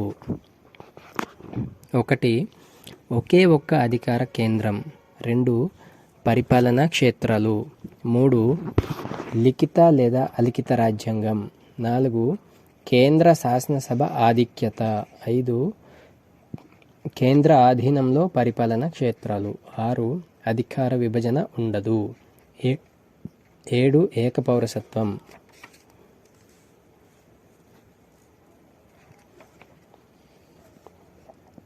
1 ఒకే ఒక్క అధికార కేంద్రం. ఏకకేంద్ర ప్రభుత్వంలో ఒకే ఒక్క అధికార కేంద్రం ఉంటుంది. సర్వాధికారాలు దానికే చెందుతాయి. ఒక రాజధాని నగరంగా దాని అధికారాలు రాజ్యమంతటా చలామణి అవుతాయి. మొత్తం పరిపాలన వ్యవహారాలను అవి కేంద్రం నుంచి నిర్వహిస్తుంది. 2. పరిపాలనా క్షేత్రాలు. ఏకకేంద్ర పరిపాలనా విధానంలో పరిపాలన క్షేత్రాలు ఉండవచ్చు. పరిపాలనా సౌలభ్యం దృష్ట్యా కేంద్రం కొన్ని పరిపాలనా క్షేత్రాలను జిల్లాలు, తాలూకాలు, మండలాలు మొదలైన వాటిని సృష్టించవచ్చు. కానీ ఈ క్షేత్రాలకు సంబంధించి అధికార విధులను కేంద్ర ప్రభుత్వం స్పష్టం చేస్తుంది. పరిపాలనా సౌకర్యం దృష్ట్యా అటువంటి క్షేత్రాలను హెచ్చించవచ్చు లేదా తగ్గించవచ్చు, లేదా వాటిని పూర్తిగా తగ్గించవచ్చు. వాటి ఉనికి పూర్తిగా కేంద్ర ప్రభుత్వం ఇష్టాలపై ఆధారపడి ఉంటుంది. కేంద్ర ఆధీనంలో పరిపాలన క్షేత్రాలు. ఏకకేంద్ర ప్రభుత్వంలో పరిపాలన క్షేత్రాలకు స్వయం ప్రతిపత్తి ఉండదు. అవి ఏర్పాటు కావడం కానీ కొనసాగడం కానీ అంతా కేంద్ర ప్రభుత్వంపై ఆధారపడి ఉంటుంది. అవి తమకు కేంద్రం దత్తం చేసిన విషయాలు మాత్రమే బాధ్యతలను నిర్వహిస్తాయి. కేంద్ర ఆదేశాలను పాటించే వారికే వాటి అధికారాల పరిమితి ఉంటుంది. 3. లిఖిత లేదా అలిఖిత రాజ్యాంగం. ఏకకేంద్ర ప్రభుత్వానికి లిఖిత రూపంలో రాజ్యాంగం ఉండకపోవచ్చు లేదా ఉండవచ్చు. ఏకకేంద్ర ప్రభుత్వానికి మాత్రమే అన్ని అధికారాలు వర్తిస్తాయి. కాబట్టి లిఖిత రాజ్యాంగం లేకుంటే కలిగే నష్టం ఏమీ ఉండదు. సాధారణంగా ఆచారాలు, సాంప్రదాయాలు, వాడుకలతోనే అన్ని వ్యవహారాలు నిర్వహించడం సాధ్యమవుతుంది. 4. కేంద్ర శాసనసభ ఆధిక్యత. ఏకకేంద్ర ప్రభుత్వ విధానంలో శాసనసభ ఒక్కటి మాత్రమే ఉంటుంది. అది సర్వోన్నత సంస్థగా వ్యవహరిస్తుంది. చట్టాలను రూపొందించడం లేదా సవరించడం లేదా రూపొందించడం అది మొదలైన విధులను నిర్వహిస్తుంది. 5. కేంద్ర ఆధీనంలో పరిపాలనా క్షేత్రాలు. ఏకకేంద్ర పరిపాలన విధానంలో పరిపాలనా క్షేత్రాలకు స్వతంత్ర ప్రతిపత్తి ఉండదు. అవి ఏర్పాటు కావడం కానీ కొనసాగడం కానీ అంతా కేంద్ర ప్రభుత్వంపై ఆధారపడి ఉంటుంది. పరిపాలనా క్షేత్రాలు కేంద్రం కేటాయించిన విషయాల్లో మాత్రమే బాధ్యతలు నిర్వర్తిస్తాయి. కేంద్రం ఆదేశాలను ధిక్కరించే అధికారం పరిపాలనా కేంద్రాలకు లేదు. 6. అధికార విభజన ఉండదు. పాలనా సౌలభ్యం దృష్ట్యా పరిపాలన క్షేత్రాలకు కొన్ని విస్తృతమైన అధికారాలు ఉండవు. కేంద్రీకృత అధికారాల కింద పరిపాలన కేంద్రాలు తమ విధులను నిర్వహిస్తాయి. 7. ఏక పౌరసత్వం. ఏకకేంద్ర ప్రభుత్వంలో పౌరులకు ఒకే పౌరసత్వం ఉంటుంది. రాజ్యంలో పౌరుల మధ్య భాష, కులం, ప్రాంతం మొదలైన కారణాల వల్ల ఎన్ని వైరుధ్యాలున్నా జాతిపరంగా వారికి ఒకే ఒక్క పౌరసత్వం ఉంటుంది. ఉదాహరణ, అమెరికా దేశంలాగా ఏకకేంద్ర ప్రభుత్వ విధానంలో ద్వంద్వ పౌరసత్వం ఉండదు. ఏకకేంద్ర వ్యవస్థ యొక్క ప్రయోజనాలు ఈ కింది విధంగా ఉంటాయి. 1. సమర్థవంతమైన పరిపాలన. 2. సరళమైన విధానం, మార్పులకు అనుకూలం. 3. రాజ్యాంగ చట్టపరమైన సంఘర్షణలు ఉండవు. 4. పాలనా సౌలభ్యం కోసం త్వరిత నిర్ణయాలు. 5. అతి తక్కువ ఖర్చుతో కూడిన ప్రభుత్వ యంత్రాంగం. 6. దేశీయ విదేశాంగ విధానాల అమలులో సౌలభ్యం. 7. చిన్న దేశాలకు అనుకూలమైనది. 8. దేశ ప్రజలందరికీ ఒకే పౌరసత్వం ఉండి జాతీయ సమైక్యతను పటిష్టం చేస్తుంది. అలాగే ఏకకేంద్ర వ్యవస్థకి లోపాలు కూడా కొన్ని ఉన్నాయి. అవి: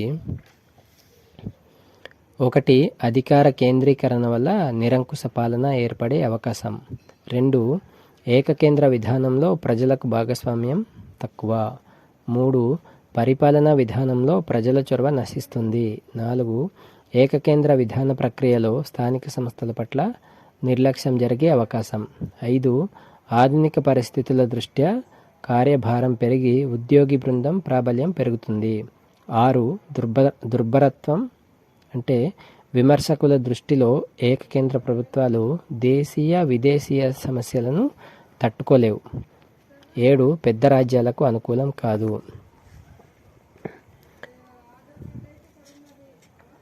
ఏకకేంద్ర వ్యవస్థ యొక్క సమీక్ష.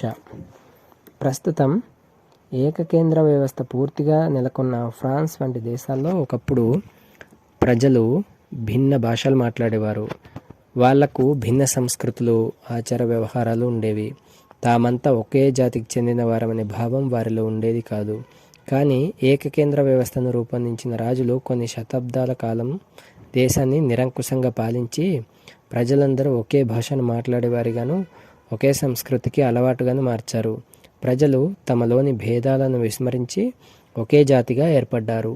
ఏకకేంద్ర వ్యవస్థ ప్రజల్లో భిన్నత్వాన్ని నిర్మూలించి దాని స్థానే ఏకత్వాన్ని ప్రతిష్ఠించడంలో ఒక పటిష్టమైన సాధనమైందని చెప్పవచ్చు. ఏకకేంద్ర వ్యవస్థ మూలంగా లభించే ప్రయోజనాల్లో ఇది అగ్రస్థానం వహిస్తుంది. ఆంగ్లేయులు భారతదేశంలో నెలకొల్పిన ఏకకేంద్ర వ్యవస్థ కొంతవరకు ఇలాంటి ప్రయోజనాన్ని కలుగజేసింది. ప్రజల్లో జాతీయ భావాన్ని కల్పించడంలో ఈ విధానం బాగా తోడ్పడింది. ఏకకేంద్ర వ్యవస్థ బలపడడానికి స్థిరత్వం తోడ్పడింది. ఆంగ్లేయులు, భారతీయులు ఒకే జాతి వారు కారు. సామ్రాజ్యాలు విచ్ఛిన్నం కావడానికి ఇది ఒక ప్రబల కారణం. భారతదేశంలో హిందువులు, ముస్లింలు ఒకే వ్యవస్థకు లోబడ్డవారైనా వారిరువురు ఒక జాతిగా కలిసిపోవడం జరగడం లేదు. బ్రిటిష్ అధికారం అంతరించిన తర్వాత భారతదేశం 2 స్వతంత్ర రాజ్యాలుగా విభజించబడినాయి. ఏకకేంద్ర వ్యవస్థ మూలంగా లభించే ప్రయోజనాల్లో ఇది అగ్రస్థానం వహిస్తుంది. ఆంగ్లేయులు భారతదేశంలో నెలకొల్పిన ఏకకేంద్ర వ్యవస్థ కొంతవరకు ఇలాంటి ప్రయోజనాన్ని కలుగజేసింది. ప్రజల్లో జాతీయ భావాన్ని కల్పించడంలో ఈ విధానం బాగా తోడ్పడింది. సమైక్య ప్రభుత్వ విధానం. రాజ్యాంగబద్ధంగా కేంద్ర రాష్ట్ర ప్రభుత్వాల మధ్య అధికార పంపిణీ ఉన్నట్లయితే అటువంటి ప్రభుత్వ విధానాన్ని సమైక్య ప్రభుత్వ విధానం అని పిలుస్తారు. సూక్ష్మంగా పరిశీలిస్తే ఫెడరల్ అనే ఆంగ్ల పదానికి ఫోడస్ అనే లాటిన్ పదం మూలం. ఫోడస్ అంటే ఒడంబడిక లేదా ఒప్పందం అని అర్థం. ఒడంబడిక లేదా ఒప్పందం ఫలితంగా ఏర్పడే ప్రభుత్వం కాబట్టి దీన్ని ఆంగ్ల భాషలో సమైక్య ప్రభుత్వం అని, అంటే ఫెడరల్ సిస్టమ్ ఆఫ్ గవర్నమెంట్ అని అంటారు. ఆధునిక రాజ్యాల్లో సమైక్య ప్రభుత్వ విధానం ప్రజాదరణ పొందింది. ప్రారంభ దశలో సమ్మేళన ప్రభుత్వాన్ని అమెరికాలోని 13 బ్రిటిష్ వలసలు రాష్ట్రాన్ని ఏర్పాటు చేసుకున్నాయి. క్రీస్తు శకం 1789లో ప్రామాణికమైన అంశాలను ఆధారం చేసుకొని అమెరికాలో సమైక్య ప్రభుత్వం ఏర్పడింది. ప్రస్తుతం ప్రపంచంలో సుమారు 50 దేశాల్లో సమైక్య వ్యవస్థ ద్వారా పరిపాలన జరుగుతున్నట్టు స్పష్టంగా తెలుస్తుంది. ఇవన్నీ సమైక్య వ్యవస్థలా, కొన్ని పేరుకు మాత్రమే సమైక్య వ్యవస్థలు కావా అనే వివాదం రాజనీతి శాస్త్రవేత్తల్లో ఉంది. సమైక్య విధాన ప్రభుత్వంలో ఆర్థికంగా, సైనికంగా బలహీనమైన విభిన్న రాజ్యాలు ఉమ్మడి ప్రయోజనాల కోసం ఒప్పందం ద్వారా ఒక కేంద్ర ప్రభుత్వాన్ని ఏర్పాటు చేసుకొని ఒకే రాజ్యంగా కొనసాగుతాయి. అమెరికాలో సమైక్య ప్రభుత్వం ఏర్పడిన తర్వాత ఆ దేశాన్ని ఆదర్శంగా తీసుకొని కెనడా ప్రభుత్వం, స్విస్ రాజ్యాంగం, జర్మనీ, ఆస్ట్రేలియా దేశాల్లో సమైక్య ప్రభుత్వం ఏర్పడింది. క్రీస్తు శకం 1905లో దక్షిణాఫ్రికాలో సమైక్య ప్రభుత్వం ఏర్పడింది. అక్టోబర్ విప్లవం తర్వాత 1917లో పూర్వ సోవియట్ రష్యా సమైక్య రాజ్యమైంది. 1950లో భారత గణతంత్ర రాజ్యాంగం అవతరణతో సమైక్య ప్రభుత్వం ఆచరణలోకి వచ్చింది. సమైక్య ప్రభుత్వ విధానాలు మరియు నిర్వచనాలు. సమైక్య ప్రభుత్వ విధానానికి ఒక నిర్దిష్టమైన నిర్వచనం అంటూ లేదు. వివిధ సందర్భాల్లో విభిన్న దేశాల్లో సమైక్య ప్రభుత్వానికి వేరువేరు నిర్వచనాలు ఇవ్వడం జరిగింది. సమైక్యను కొందరు ప్రముఖులు ఈ క్రింది విధంగా నిర్వచించారు. ప్రముఖ రాజనీతి శాస్త్రజ్ఞుడు ఏవి డైసీ అభిప్రాయంలో జాతీయ సమైక్యతను, రాష్ట్రాల హక్కులను సమన్వయపరిచే రాజకీయ సాధనమే సమైక్య. స్వతంత్ర రాష్ట్రాల కలయిక ఫలితంగా ఏర్పడిన నూతన రాజ్య స్వరూపమే సమాఖ్య రాజ్యమని ప్రముఖ శాస్త్రజ్ఞుడు హామిల్టన్ పేర్కొన్నాడు. అలాగే ప్రముఖ శాస్త్రజ్ఞుడు కేసీ వేర్ తన గ్రంథమైన ఫెడరల్ గవర్నమెంట్లో ప్రాంతీయ ప్రభుత్వాలు కేంద్ర ప్రభుత్వం మధ్య అధికార విభజన ఫలితంగా వాటి పరిధిలో నిర్ణయాలు తీసుకొని ఆయా ప్రభుత్వాలు స్వతంత్రంగా వ్యవహరించే విధానమే సమాఖ్య అని పేర్కొన్నాడు.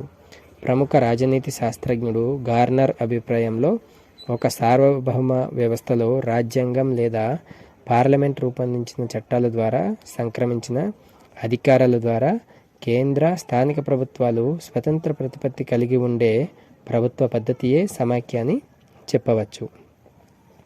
సమాఖ్యలో కేంద్ర రాష్ట్ర ప్రభుత్వాల మధ్య రాజ్యాంగం అధికారాన్ని విభజిస్తుంది.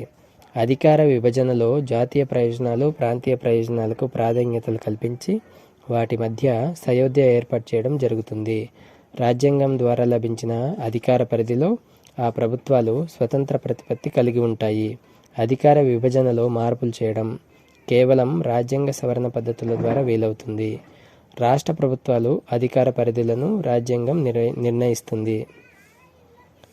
సమాఖ్య ఏర్పాటుకు అనుకూలమైన పరిస్థితులు: 1. స్థానిక ప్రభుత్వాలు సమ్మేళనం వైపు మొగ్గు చూపడం.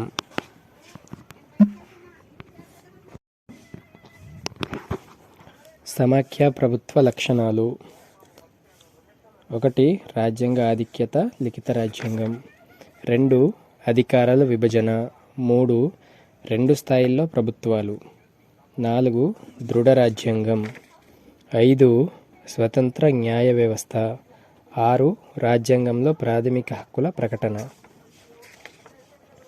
రాజనీతి శాస్త్రంలో ప్రసిద్ధి చెందిన రచయితలు Lord Bryce, Lord James, A V Dicey, Finer's, C F Strong, K C Wheare మొదలైన వారు సమాఖ్య ప్రభుత్వాల స్వభావ స్వరూపాలను పరిశీలించి ఈ విధంగా ప్రస్తావించారు. అందులో 1. రాజ్యాంగ ఆధిక్యత, లిఖిత రాజ్యాంగం. సమాఖ్యలో రాజ్యాంగమే అత్యున్నత శాసనం. కేంద్ర రాష్ట్ర ప్రభుత్వాల నిర్మాణానికి అధికారాలకు రాజ్యాంగమే ప్రాతిపదిక. సభ్య రాష్ట్రాల మధ్య జరిగిన ఒప్పందాల మధ్య సమాఖ్య ఏర్పడుతుంది. సమాఖ్య ఉన్న దేశాల్లో రాజ్యాంగం లిఖిత రూపంలో ఉంటుంది. సభ్య రాజ్యాల ఒడంబడికల ఫలితంగా ఏర్పడిన సమాఖ్యలో రాజ్యాంగం కేంద్ర రాష్ట్ర ప్రభుత్వాల అధికార పరిధులను నిర్దేశిస్తుంది. 2 విభిన్న ప్రభుత్వాల మధ్య తగాదాలు తలెత్తితే రాజ్యాంగాన్ని ఆధారం చేసుకొని పరిష్కరించడం జరుగుతుంది. ప్రభుత్వాల మధ్య, ప్రభుత్వ అంగాల మధ్య సంబంధాలను స్పష్టం చేసే సమాఖ్యలో రాజ్యాంగం లిఖిత రూపంలో ఉండడం ఎంతైనా అవసరం. ప్రారంభ దశలో సమ్మేళన సూత్రాల పరిధిలో అంటే కాన్ఫెడరల్ సిస్టంలో కొనసాగిన 13 అమెరికా వలస రాష్ట్రాలు క్రీస్తు శకం 1787 ఫిలడెల్ఫియా సమావేశంలో సమాఖ్య ప్రభుత్వాన్ని ఏర్పరచుకున్నాయి. దీని ఫలితంగా సభ్య రాష్ట్రాలు అమెరికా సంయుక్త రాష్ట్రాలుగా ఏర్పడ్డాయి. ఆధునిక కాలంలో లిఖిత రాజ్యాంగాన్ని కలిగిన ప్రప్రథమ రాజ్యాంగంగా గుర్తించడం జరిగింది. అమెరికన్ రాజ్యాంగం రాజ్యాంగాన్ని ఉన్నతమైన చట్టంగా పేర్కొన్నది. పూర్వ సోవియట్ రష్యా లిఖిత రాజ్యాంగాన్ని కలిగి ఉంది. 1977లో అమల్లోకి వచ్చిన బ్రెజ్నెవ్ రాజ్యాంగం 1918, 1924, 1936 రాజ్యాంగాల ఆశయాలను, సూత్రాలను ఆధారం చేసుకొని ఏర్పడింది. పూర్వ సోవియట్ రష్యాలో రాజ్యాంగం పరమోన్నతమైనది. దేశంలోని అన్ని చట్టాలు, ప్రభుత్వ చర్యలు రాజ్యాంగానికి అనుగుణంగా ఉండాలి. పూర్వపు సోవియట్ రష్యాలో సమాఖ్య విధాన ప్రభుత్వం రాజ్యాంగ ఔన్నత్యాన్ని గుర్తించినప్పటికీ ఆ దేశంలో కమ్యూనిస్ట్ పార్టీ ప్రాబల్యం కలిగి ఉంది. స్విట్జర్లాండ్ 1848లో సమాఖ్య రాజ్యంగా రూపొందింది. స్విస్ రాజ్యాంగం ప్రభుత్వ వ్యవస్థను సమ్మేళనంగా ప్రకటించినప్పటికీ వాస్తవంలో ఆ దేశం సమాఖ్య ప్రభుత్వాన్ని కలిగి ఉంది. ప్రజా ఆమోదంతో ఏర్పడిన స్విస్ రాజ్యాంగం ప్రజల తర్వాత ఉన్నతమైన స్థానాన్ని కలిగి ఉంది. 1874 సంవత్సరంలో ఒక రాజ్యాంగ రెఫరెండం కారణంగా స్విట్జర్లాండ్లో ఒక నూతన రాజ్యాంగాన్ని రూపొందించారు. 2 అధికారాల విభజన. రాజ్యాంగం చట్టబద్ధంగా కేంద్ర రాష్ట్రాల మధ్య అధికారాలను విభజిస్తుంది. జాతీయ ప్రాముఖ్యం గల అంశాలు ముఖ్యంగా దేశ రక్షణ, ఆర్థిక వ్యవహారాలు, విదేశాంగ నీతి, రైల్వేలు, తంతి తపాలా మొదలైన విషయాలు కేంద్ర ప్రభుత్వ ఆధీనంలో ఉంటాయి. కానీ అన్ని సమైక్య ప్రభుత్వాల్లో అధికార విభజన ఒకే విధంగా ఉండదు. ఇటువంటి అధికార విభజన వల్ల కేంద్ర రాష్ట్ర ప్రభుత్వాల మధ్య ఎటువంటి సంఘర్షణలు ఏర్పడకుండా రాజ్యాంగమే అధికారాలను కేటాయిస్తుంది. అమెరికాలో రాజ్యాంగం అధికారాలను ప్రభుత్వాంగాల మధ్య కేటాయించడంతో పాటు కేంద్ర రాష్ట్ర ప్రభుత్వాల మధ్య అధికారాలను విభజించింది. మొదట ప్రభుత్వ అధికారాలను శాసనసభ, కార్యనిర్వాహక శాఖ, న్యాయశాఖల మధ్య విభజించింది. ప్రభుత్వ అధికారాలను కేంద్ర రాష్ట్ర ప్రభుత్వాల మధ్య విభజన చేసింది. రాజ్యాంగంలో కొన్ని అధికారాలను కేంద్రానికి కల్పించి మిగిలిన అధికారాలను రాష్ట్రాలకు వదిలివేయడం జరిగింది. కానీ రాష్ట్రాల అధికారాలను స్పష్టంగా పేర్కొనలేదు. అంటే అమెరికాలో శాసనపరమైన అన్ని అవశిష్ట అధికారాలు రాష్ట్రాలకు సంక్రమించాయి. పూర్వ సోవియట్ రాజ్యాంగం కూడా కేంద్ర ప్రభుత్వం, ప్రత్యేక రాష్ట్ర ప్రతిపత్తి కలిగిన యూనియన్ రిపబ్లిక్ల మధ్య అధికార విభజన చేసింది. అమెరికన్, స్విస్ రాజ్యాంగాల్లో ఏకకేంద్ర ప్రభుత్వ అధికారాలను స్పష్టం చేసి అవశిష్ట అధికారాలను యూనియన్ రిపబ్లిక్కు వదిలివేసింది. సోవియట్ రష్యాలో 4 రకాలైన ప్రాంతీయ పాలన విభాగాలు ఉండేవి. 1 యూనియన్ రిపబ్లిక్లు, 2 అటానమస్ రిపబ్లిక్లు, 3 అటానమస్ రీజియన్లు, 4 నేషనల్ ఏరియాలు. వీటిలో యూనియన్ రిపబ్లిక్లు ప్రత్యేక రాష్ట్ర ప్రతిపత్తిని కలిగి ఉంటాయి. 1944లో అమలు చేసిన రాజ్యాంగ సవరణ ద్వారా యూనియన్ రిపబ్లిక్లు విదేశాలతో సంబంధాలు ఏర్పరచుకోవచ్చు. విదేశాలతో ఒప్పందాలు ఏర్పరచుకొని సైనిక బలగాలను రప్పించుకోవచ్చు. ప్రస్తుతం అంటే సోవియట్ యూనియన్ విచ్ఛిన్నమైన తర్వాత రష్యా 1993లో తన రాజ్యాంగాన్ని ఆమోదించుకుంది. స్విస్ రాజ్యాంగంలో 19 పూర్వ రాష్ట్రాలు, 19 పూర్ణ రాష్ట్రాలు, 6 అర్ధ రాష్ట్రాలు ఉన్నాయి. ఈ విధంగా మొత్తం రాష్ట్రాల సంఖ్య 22. ఇవి ప్రత్యేక రాజ్యాంగాలు కలిగి ఉంటాయి. స్విస్ సమైక్యలో రాజ్యాంగం చట్టరీత్యా కేంద్ర రాష్ట్ర ప్రభుత్వాల మధ్య అధికారాలను విభజించింది. రాజ్యాంగం కేంద్ర అధికారాలను స్పష్టం చేసి మిగిలిన అవశిష్ట అధికారాలను రాష్ట్రాలకు వదిలివేస్తుంది. 3 2 స్థాయిల్లో ప్రభుత్వాలు. సమైక్య వ్యవస్థలో 2 స్థాయిల్లో ప్రభుత్వాలు ఉంటాయి. 1 కేంద్ర స్థాయి, 2 రాష్ట్రాల స్థాయి. కేంద్ర ప్రభుత్వానికి భౌగోళికంగా మొత్తం దేశంపై అధికార ప్రాబల్యం ఉంటుంది. కానీ రాష్ట్ర ప్రభుత్వాలు చట్టబద్ధంగా నిర్ధారించిన తమ పరిధిలో అధికారాలను చెలాయించడం జరుగుతుంది. కేంద్రానికి రాష్ట్రాలపై అజమాయిషీ చేసే అధికారం ఉంది. ఈ ప్రభుత్వాలన్నీ రాజ్యాంగాల చట్టబద్ధమై ఉంటాయి కాబట్టి పాలనా సమగ్రత కాపాడటం జరుగుతుంది. అమెరికా, రష్యా, స్విస్, భారతదేశాల్లో కేంద్ర ప్రభుత్వంతో పాటు రాష్ట్ర ప్రభుత్వాలు 2 స్థాయిల్లో రాజ్యాంగానికి లోబడి అధికారాలను నిర్వహిస్తాయి. 4 దృఢ రాజ్యాంగం. సమైక్య ప్రభుత్వంలో రాజ్యాంగం లిఖిత రూపంలో ఉండడమే కాకుండా దృఢ లక్షణాలు కలిగి ఉంటుంది. సమైక్య రాజ్యాల్లో రాజ్యాంగాన్ని సులభంగా మార్చడానికి సాధ్యం కాదు. ఇలాంటి రాజ్యాంగాన్ని దృఢ రాజ్యాంగం అంటారు. కేంద్ర రాష్ట్ర ప్రభుత్వాలు ఏకపక్షంగా రాజ్యాంగాన్ని మార్చలేవు.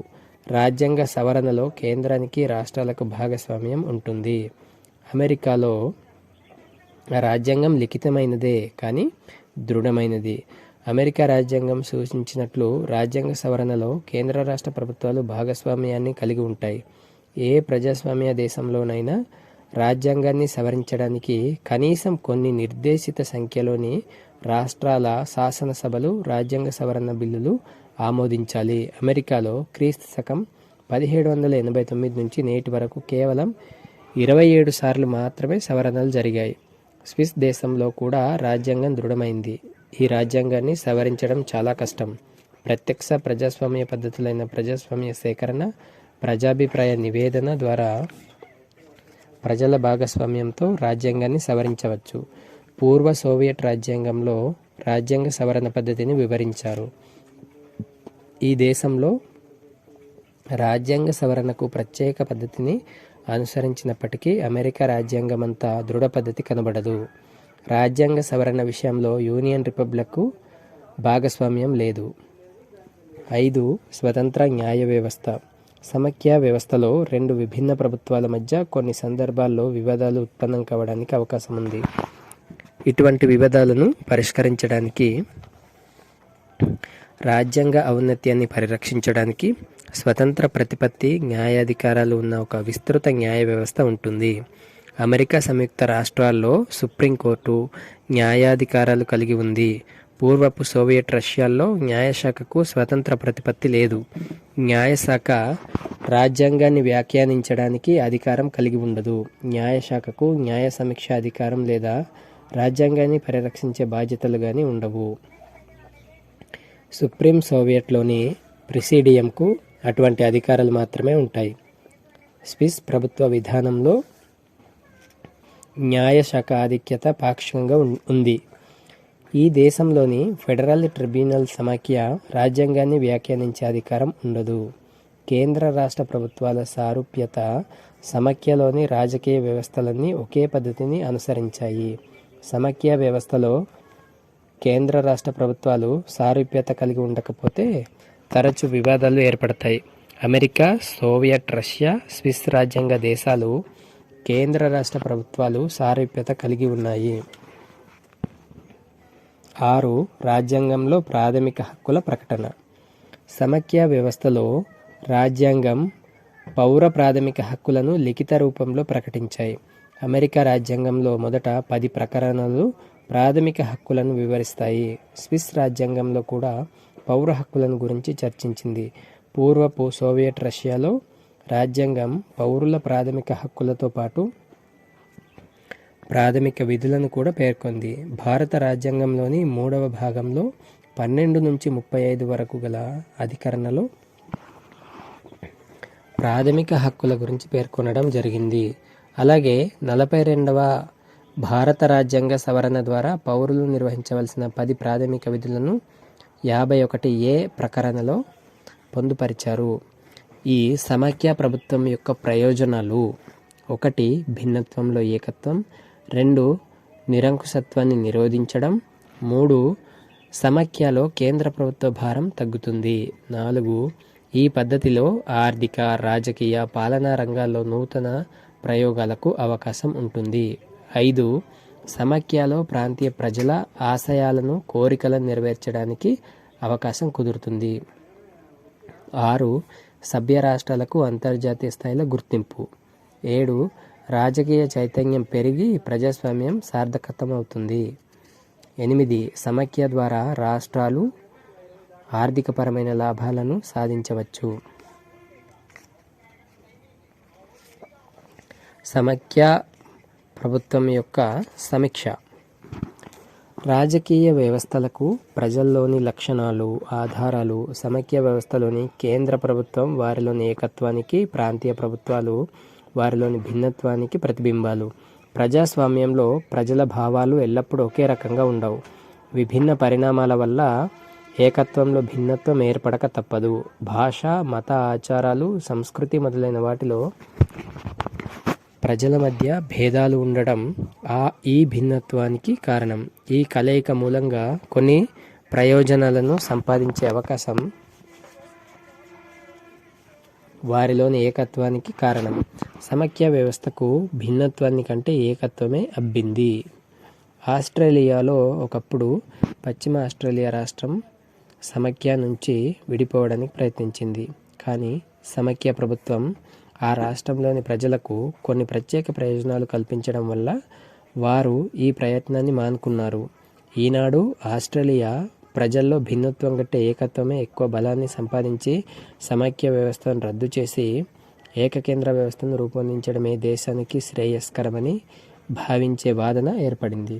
కెనడా సమైక్యలో ఈనాడు క్యూబెక్ రాష్ట్రంలో అధిక సంఖ్యాకులైన ఇంగ్లీష్ వారితో కలిసి ఉండడం వల్ల తమ సంస్కృతికి, భవిష్యత్తుకు భంగకరంగా పరిణమించిందని వాదిస్తున్నారు.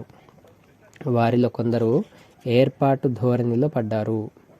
1947లో భారతదేశం నుంచి విడిపోయిన తూర్పు, పశ్చిమ పాకిస్తాన్ ప్రజల్లో ఏకత్వం భిన్నత్వం, సమపాలనలో ఉండి వారు కలిసి ఒక రాజ్యంలో పౌరులుగా ఉండడానికి దారితీసింది. కానీ క్రమానుగతంగా తూర్పు పాకిస్తాన్ అంటే ప్రస్తుత బంగ్లాదేశ్ ప్రజలు కలయిక మూలంగా తాము అన్ని విధాలా నష్టపడినట్లు భావించి పాకిస్తాన్ నుంచి విడిపోయి స్వతంత్ర రాజ్యాన్ని స్థాపించుకున్నారు. వీరిలో 1947 నాటి సమైక్య భావం శూన్యం కావడమే దీనికి కారణం. భారతదేశం నుంచి తమిళనాడు విడిపోయి ఒక స్వతంత్ర రాజ్యం కావాలని ఒకప్పుడు ఉద్యమాన్ని లేవదీశారు. మిజోరం, నాగాలాండ్లలో కూడా భారతదేశంలోంచి విడిపోయి స్వతంత్ర రాజ్యాలు కావాలని కొన్ని ఉగ్రవాద సంస్థలు ప్రయత్నం చేశాయి. ప్రస్తుతం పంజాబ్ రాష్ట్రాన్ని భారతదేశం నుంచి విడదీసి స్వతంత్ర ఖలిస్తాన్ రాజ్యాన్ని ఏర్పాటు చేయాలని సుమారు 8 ఉగ్రవాద సంస్థలు హింసాత్మక కార్యక్రమాలు కొనసాగిస్తున్నాయి. కాశ్మీర్లో కూడా 5 ఉగ్రవాద సంస్థలు కాశ్మీర్ స్వతంత్ర రాజ్యం చేయాలని తరచుగా హింసాత్మక చర్యలకు పూనుకుంటున్నాయి. ఇది ఇలా ఉండగా అస్సాంలో అల్ఫా అంటాం ULFA అల్ఫా ఉగ్రవాద సంస్థ స్వతంత్ర అస్సాం రాజ్యాన్ని స్థాపించాలని ఒకవైపు, మరోవైపు బోడోలాండ్ స్థాపించాలని బోడో తెగకు చెందిన ఉగ్రవాద సంస్థలు అల్లకల్లోల పరిస్థితులను సృష్టిస్తున్నాయి. సుమారు 90 సంవత్సరాల సమాఖ్య చరిత్ర గల సోవియట్ రష్యాలో సైతం సమైక్య అధ్యక్షుడు మైఖల్ గోర్బచేవ్ 1985లో ప్రకటించిన పెరిస్ట్రోయికా, గ్లాస్నోస్ట్ సిద్ధాంతాలను అవకాశంగా తీసుకొని సమైక్య సభ్యత్వం గల 14 రిపబ్లిక్లలో 5 రిపబ్లిక్లు 1991 మధ్యకాలంలో పూర్తి స్వాతంత్రాన్ని ప్రకటించుకున్నాయి. చారిత్రాత్మకమైన ఈ మార్పుల కారణంగా సమైక్య భవిష్యత్తు పతనానికి దారితీసింది. ఇది ఇలా ఉండగా ఏప్రిల్ 1991 నుంచి యుగోస్లావియా సమైక్యలో కూడా గందరగోళ పరిస్థితులు ఏర్పడింది. ఈ సమైక్యలోని సభ్య రాష్ట్రాలు సంపూర్ణ స్వతంత్ర రిపబ్లిక్లుగా యుగోస్లావియా ఫెడరల్ ప్రభుత్వంతో యుద్ధానికి సన్నద్ధమైనాయి. ఈ విధంగా ఎన్నో దశాబ్దాల నుంచి సమైక్యలో సభ్య రాష్ట్రాలై ఉండి ఈనాడు అవి సార్వభౌమ స్వతంత్ర రాజ్యాలు కావాలని కోరుతున్నాయి. సమకాలీన రాజకీయ పరిణామాలను బట్టి చూస్తే ప్రస్తుతం వర్తమాన దేశాల్లో సమైక్యత భావన హీనమై భిన్నత్వం బలపడుతూ ఉంది. ప్రజల్లో సమైక్య వ్యవస్థకు ఆధారాలైన ఏకత్వ, భిన్నత్వ భావాలు సర్వదా ఒకే విధంగా ఉంటుందని, వాటిలో ఏకత్వం బలపడితే సమైక్యకు స్థిరత్వం ఉండదని, భిన్నత్వం బలపడితే ఆ వ్యవస్థ విచ్ఛిన్నమయ్యే ప్రమాదం సంభవించగలదని ప్రస్తుత రాజకీయ పరిణామాలు స్పష్టం చేస్తున్నాయి. ప్రజాస్వామిక రాజ్యాంగ ప్రభుత్వాలు. ప్రపంచ రాజకీయాలలో ప్రజాస్వామిక రాజ్యాంగ ప్రభుత్వాలు సుస్థిరమైన పరిపాలనా విధానానికి గట్టి పునాదులు వేశాయి. ప్రస్తుతం 1 పార్లమెంటరీ ప్రభుత్వ విధానం, 2 అధ్యక్ష తరహా ప్రభుత్వ ఆచరణలో ఉన్నాయి. ప్రభుత్వ అంగాలైన శాసన, నిర్మాణ, కార్యనిర్వాహక శాఖల మధ్య ఉన్న సంబంధాలను బట్టి ప్రభుత్వాలను పార్లమెంటరీ, అధ్యక్ష తరహా ప్రభుత్వాలుగా వర్గీకరించవచ్చు. బ్రిటన్ దేశానికి చెందిన ప్రముఖ రాజ్యాంగవేత్త బేజ్ హార్ట్ అభిప్రాయంలో శాసన, నిర్మాణ, కార్యనిర్వాహక శాఖల అధికారాల సమన్వయం పార్లమెంటరీ ప్రభుత్వ నిర్మాణానికి దారితీస్తుంది. దీనికి భిన్నంగా శాసన, నిర్మాణ శాఖ, కార్యనిర్వాహక శాఖ పూర్తిగా స్వతంత్రంగా వ్యవహరిస్తే అది అధ్యక్ష తరహా ప్రభుత్వం అవుతుంది. 1 పార్లమెంటరీ ప్రభుత్వ విధానం. పార్లమెంటరీ ప్రభుత్వ విధానానికి బ్రిటన్ దేశం మాతృక వంటిది. బ్రిటన్ దేశంలో మొట్టమొదటి పార్లమెంటరీ ప్రభుత్వ వ్యవస్థ అవతరించి అభివృద్ధి చెంది ఆ తర్వాత ప్రపంచంలోని ఇతర దేశాలకు మార్గదర్శకమైంది. ఆధునిక కాలంలో పార్లమెంటరీ తరహా ప్రభుత్వాన్ని Australia, Canada, India, Japan, New Zealand, Belgium మొదలైన దేశాలు అనుసరిస్తున్నాయి. బ్రిటన్ దేశ చరిత్రలో స్టువర్ట్ వంశానికి చెందిన రాజుల నిరంకుశత్వానికి, పార్లమెంటుకు మధ్య జరిగిన సంఘర్షణల ఫలితంగా ఆ దేశంలో పార్లమెంటరీ వ్యవస్థ స్థిరపడి ప్రపంచంలోని ఇతర రాజ్యాలకు మార్గదర్శిగా నిలిచింది. బ్రిటన్లో పార్లమెంటరీ ప్రభుత్వం సాంప్రదాయాలకు ప్రాధాన్యత వహిస్తూ పనిచేస్తుంది. ఈ దేశ పౌరులు ప్రజాప్రతినిధులు కలిగిన పార్లమెంటుకు ప్రాధాన్యత ఇచ్చినప్పటికీ రాజరిక వ్యవస్థను పూర్తిగా రద్దు చేయకుండా నామమాత్ర అధికారాలతో రాజరిక వ్యవస్థను తమ సాంప్రదాయాలకు చిహ్నంగా కొనసాగించడాన్ని ఆమోదించారు. లోవెల్ అభిప్రాయంలో ప్రారంభంలో బ్రిటన్లో మంత్రులు రాజుకు సలహాదారులుగా ఉండేవారు. కానీ ప్రస్తుతం బ్రిటన్లోని పార్లమెంటరీ ప్రభుత్వ విధానంలో మంత్రులు సలహాదారులుగా కాకుండా నిర్ణయాలు తీసుకొని అమలు చేసే వాస్తవాధికారాలు కలిగి ఉన్నారు. పార్లమెంటరీ ప్రభుత్వంలో కార్యనిర్వాహక వర్గం శాసనసభ నుంచి ఏర్పడుతుంది. దీనికి భిన్నంగా అధ్యక్ష తరహా ప్రభుత్వం ఈ రెండు శాఖల అధికారాల ఏర్పాటుపై ఆధారపడి ఉంది. అధ్యక్ష తరహా ప్రభుత్వంలో కార్యనిర్వాహక శాఖ శాసన నిర్మాణ శాఖకు బాధ్యత వహించదు. పార్లమెంటరీ ప్రభుత్వం యొక్క ముఖ్య లక్షణాలు: 1. నామమాత్ర వాస్తవ కార్యనిర్వాహక శాఖ. 2. మంత్రులు శాసనసభలో సభ్యులు. 3. పార్లమెంటుకు సమిష్టి వ్యక్తిగత బాధ్యతలను మంత్రిమండలి వహించుట. 4. మంత్రిమండలికి సాధారణంగా 5 సంవత్సరాల నిర్ణీత పదవీ కాలం ఉంటుంది, ఒకవేళ అంతఃపూర్వం దిగువ సభ రద్దు కాకపోయినట్లయితే. 5. పార్లమెంటుకు ప్రధానమంత్రి నాయకుడు. 6. మంత్రిమండలి నియామకం ప్రధానమంత్రి బాధ్యత. 7. పార్లమెంటు ఉన్నత అధికారాన్ని కలిగిన ప్రజాస్వామిక సంస్థ. 8. ప్రధానమంత్రి దిగువ సభ రద్దు కోసం సిఫార్సు చేయవచ్చు. 9. పార్లమెంటు ప్రజాభిప్రాయానికి వేదికగా పనిచేస్తుంది. పార్లమెంటరీ ప్రభుత్వం యొక్క ప్రయోజనాలు: 1. శాసన నిర్మాణ కార్యనిర్వాహక శాఖల మధ్య సమన్వయం సాధించడం. ప్రతిపక్ష ప్రయోజనాల రక్షణకు బాధ్యత వహించడం. అధికార వికేంద్రీకరణ వల్ల ప్రభుత్వ నియంతృత్వానికి అవకాశం తక్కువ. 4. రాజకీయ పార్టీలు ప్రజా సంక్షేమ లక్ష్యంతో పనిచేసే అవకాశం ఉంది. 5. పార్లమెంటరీ ప్రభుత్వ విధానంలో ప్రత్యామ్నాయ ప్రభుత్వ ఏర్పాటు సులభం. 6. ప్రజాభిప్రాయానికి పార్లమెంటు వేదికలాగా పనిచేస్తుంది. 7. దేశం ఎదుర్కొనే సమస్యల పరిష్కారంలో సమయానుకూలంగా పార్లమెంటు వ్యవహరిస్తుంది. 8. జాతీయ నాయకత్వానికి పార్లమెంటు శిక్షణా కేంద్రంగా ఉపయోగపడుతుంది. 9. సార్వత్రిక ఎన్నికలు ప్రజాభిప్రాయ సేకరణకు ప్రాముఖ్యతను ఇస్తుంది. అధ్యక్ష తరహా ప్రభుత్వం. అధ్యక్ష తరహా ప్రభుత్వ పద్ధతిలో శాసనసభ, కార్యనిర్వాహక శాఖ రెండు స్వతంత్రంగా వ్యవహరిస్తాయి. ఈ ప్రభుత్వ విధానంలో అధ్యక్షుడే ప్రధాన కార్యనిర్వహణ అధికారిగా. శాసనసభ విశ్వాసంతో అధ్యక్షునికి పనిలేదు.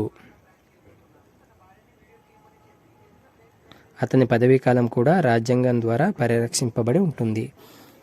ఏ ప్రభుత్వ విధానంలో కార్యనిర్వాహక శాఖ శాసన నిర్మాణ శాఖతో సంబంధం లేకుండా ఉంటుందో ఆ ప్రభుత్వమే అధ్యక్ష తరహా ప్రభుత్వమని ప్రొఫెసర్ గార్నర్ పేర్కొన్నాడు. అమెరికా దేశ రాజ్యాంగంలో చేర్చిన అధికార విభజన సిద్ధాంతం ప్రభావం ఫలితంగా అధ్యక్ష తరహా ప్రభుత్వ పద్ధతి ఆచరణలోకి వచ్చిందని కొందరు శాస్త్రజ్ఞులు భావిస్తున్నారు. అధ్యక్ష తరహా ప్రభుత్వం ముఖ్య లక్షణాలు: 1. అధ్యక్షుడు వాస్తవ నిర్వాహక అధికారి. ఇతడు ఏకసభ్య కార్యనిర్వాహక పనులను నిర్వహిస్తాడు. 2. అధ్యక్ష తరహా ప్రభుత్వంలో నిరోధక సమతౌల్యం, చెక్స్ అండ్ బ్యాలెన్సెస్ అంటాం, ఒక ప్రముఖ లక్షణం అన్నమాట ఇది. 3. శాసనసభను కార్యనిర్వాహక శాఖ నుంచి వేరు చేయడం. 4. ప్రజలచే ప్రత్యక్షంగా ఎన్నికయ్యే దేశాధ్యక్షుడు.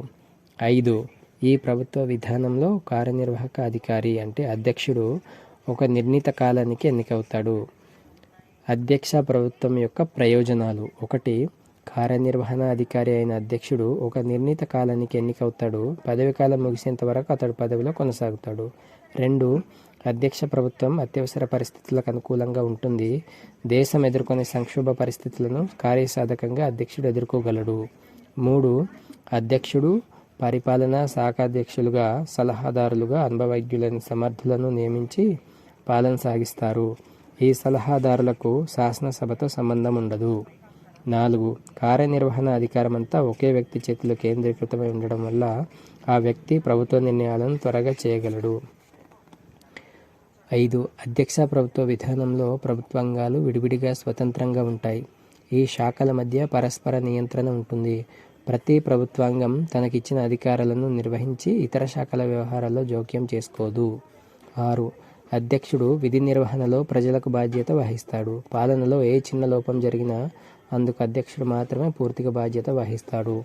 పాలన లోపాలను ఇతరులపై రుద్దడానికి ప్రయత్నించడు. సమీక్ష. బ్రిటన్లో పార్లమెంటరీ తరహా ప్రభుత్వ పద్ధతి, అమెరికాలో అధ్యక్ష తరహా ప్రభుత్వ పద్ధతి అనేక దశాబ్దాలుగా విజయవంతంగా పనిచేస్తున్నాయి. స్వాతంత్ర్యంతో పాటు బ్రిటిష్ పార్లమెంటరీ సాంప్రదాయాలను వారసత్వంగా పొందిన కెనడా, ఆస్ట్రేలియా, భారతదేశం మొదలైనవి పార్లమెంటరీ పద్ధతిని అనుసరిస్తున్నాయి. అలాగే అమెరికా ప్రభావంతో లాటిన్ అమెరికా దేశాలు, మరికొన్ని వర్ధమాన దేశాలు అధ్యక్ష తరహా పద్ధతిని అనుసరిస్తున్నాయి. ఇలాంటి మరెన్నో విషయాలు తెలుసుకోవడం కోసం డిజిటల్ సర్వీసెస్ భారత్ అనే యూట్యూబ్ ఛానల్ని సబ్స్క్రైబ్ చేసుకోండి. ఈ వీడియోలను వీలైనంత ఎక్కువ మందికి షేర్ చేయండి.